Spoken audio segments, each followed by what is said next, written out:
So hey guys, welcome back to our channel. I am coming back again with a new video. So आज है ये realistic ice drawing का part 3। So यहाँ पर मैं draw करने वाला हूँ जो आइस का जो ऊपर का हिस्सा है, मतलब आईब्रोज वगैरह, और अपर हेड का जो कुछ हिस्सा है जो दिख रहा है वो मैं ड्रॉ करने वाला हूँ।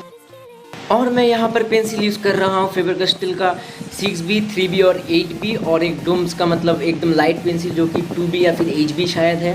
और यहाँ पर फर्स्ट लेयर ऐड करने के लिए मैं यूज़ करूँगा यहाँ पर डूम्स का जो पेंसिल है वो, और जहाँ पर मतलब डार्क एरिया है वहाँ पर लेयर ऐड करने के लिए मैं ये यूज़ करूँगा फेबर कैस्टल का 6B पेंसिल। और बाद में जाके जो डिटेलिंग होगा वो जहाँ पर एकदम ज़्यादा डार्क हो, डिटेलिंग जहाँ पर एकदम ज़्यादा डार्क होगा वहाँ पर डिटेल ऐड करने के लिए मैं यूज़ करूँगा फेबर कैस्टल का 8B pencil.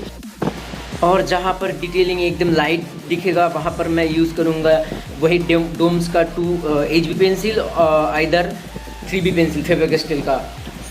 So guys, video को देखने के लिए बने रहो और वीडियो को एंड तक देखो। आई होप कि आप लोगों को मज़ा आएगा। और अभी तक आप लोगों ने पार्ट 1 और पार्ट 2 नहीं देखा है तो पार्ट 1 का वीडियो जो है वो मैं आई बटन पर डाल दूंगा, आप जाकर देख सकते हो। और पार्ट 2 का जो वीडियो है वो मैं डिस्क्रिप्शन बॉक्स पर दे दूंगा, आप वहाँ से भी जाकर देख सकते हो।